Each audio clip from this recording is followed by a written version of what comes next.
Assalamualaikum warahmatullahi wabarakatuh. Kami dari Prodi PIAUD semester 3 akan menjabarkan materi perkembangan agama anak yang diampu oleh Ibu Azriani Nasution, MPD. Dengan saya Susi Handayani dan dengan saya Sri Fadila. Pengertian perkembangan agama. Perkembangan agama merupakan proses yang dilewati oleh seseorang untuk mengenal Tuhannya.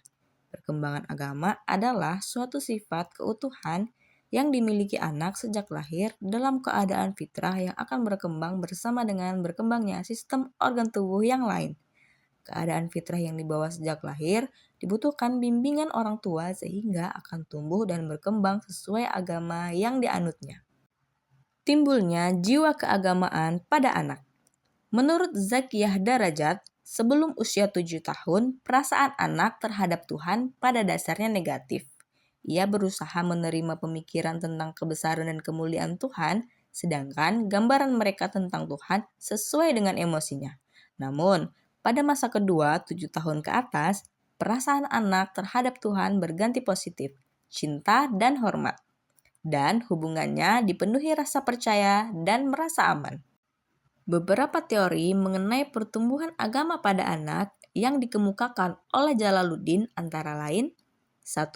Rasa ketergantungan. Teori ini dikemukakan oleh Thomas melalui teori Four Wishes.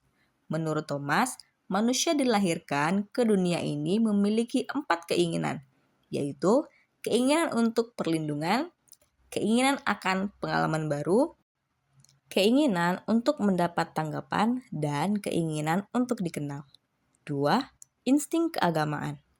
Menurut Woodward, bayi yang dilahirkan sudah memiliki beberapa insting, diantaranya adalah insting keagamaan. 3. Fitrah keagamaan. Pendapat ini berdasarkan konsep Islam, di mana fitrah diartikan sebagai potensi. Fitrah ini baru berfungsi di kemudian hari melalui proses bimbingan dan latihan setelah berada pada tahapan berikutnya. Perkembangan agama pada anak. Menurut Ernest Harm dalam bukunya Development of Religions in Children, perkembangan agama pada anak melalui 3 tahapan, yaitu 1. The fairy tale stage, tahap dongeng. Tahap ini dimulai pada anak berusia 3-6 tahun. Pada tahap ini, pemahaman anak tentang konsep Tuhan lebih banyak dipengaruhi oleh fantasi dan emosi. 2. The realistic stage, tahap kenyataan. Tahap ini biasanya dimulai sejak anak masuk sekolah dasar. Pada masa ini, ide ketuhanan anak sudah mencerminkan konsep-konsep yang berdasarkan pada kenyataan. 3. The individual stage, tahap individu. Pada tahap ini, anak telah memiliki kepekaan emosi yang paling tinggi sejak dengan usianya. Konsep ini terbagi atas 3 golongan, yaitu 1. Konsep ketuhanan yang konvensional dan konservatif dengan dipenuhi sebagian kecil dari fantasi. 2. Konsep ketuhanan yang lebih murni yang dinyatakan dalam pandangan yang bersifat personal perorangan. 3. Konsep ketuhanan yang bersifat humanistik, di mana agama telah menjadi pedoman dalam hidupnya. Faktor ini dipengaruhi oleh faktor internal dan eksternal. Faktor-faktor pembentuk jiwa keagamaan pada anak. 1. Faktor internal, bawaan. Setiap manusia yang lahir ke dunia, menurut fitrahnya mempunyai potensi beragama. Keimanan kepada Tuhan atau percaya terhadap suatu zat yang mempunyai kekuatan yang menguasai dirinya atau alam di mana dia hidup. 2. Faktor eksternal, lingkungan. 1. Lingkungan keluarga. Menurut Harlock, keluarga merupakan training center bagi penanaman nilai-nilai. 2. Lingkungan sekolah.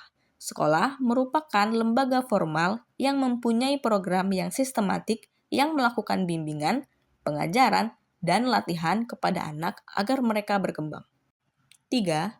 Lingkungan masyarakat. Di dalam masyarakat, individu akan melakukan interaksi sosial dengan teman sebayanya atau anggota masyarakat lainnya. Sifat-sifat agama pada anak.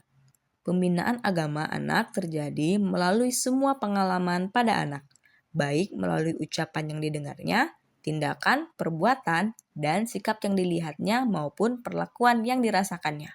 Anak mulai mengenal Tuhan dan agama melalui orang-orang dalam lingkungan tempat mereka hidup. Metode pengembangan agama pada anak. 1. Pendidikan agama. Pendidikan formal. Mendaftarkan anak dalam program pendidikan agama di sekolah atau di luar sekolah. Pendidikan informal. Memberikan pengajaran agama melalui cerita, lagu, dan aktivitas kreatif. 2. Diskusi dan pertanyaan. Pertanyaan dan jawab.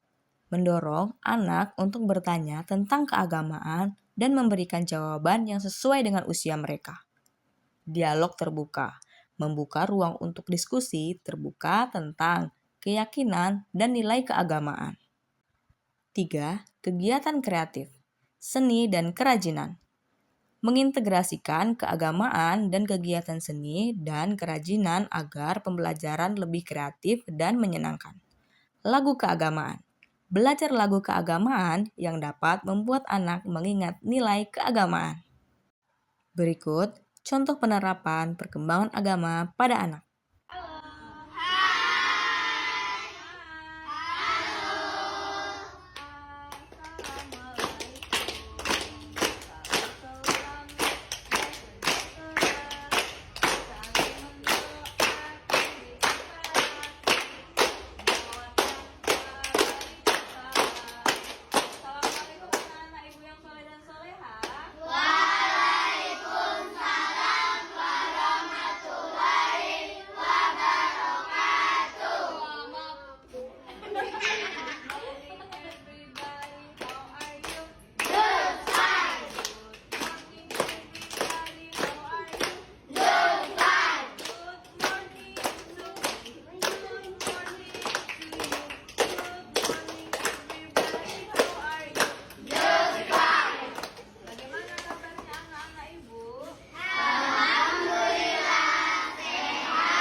Tunjuk tangan ya, maju ke depan, perkenalkan siapa namanya, langsung dibaca suratnya ya. Ayo, siapa cepat dia dapat? Yang hafal surat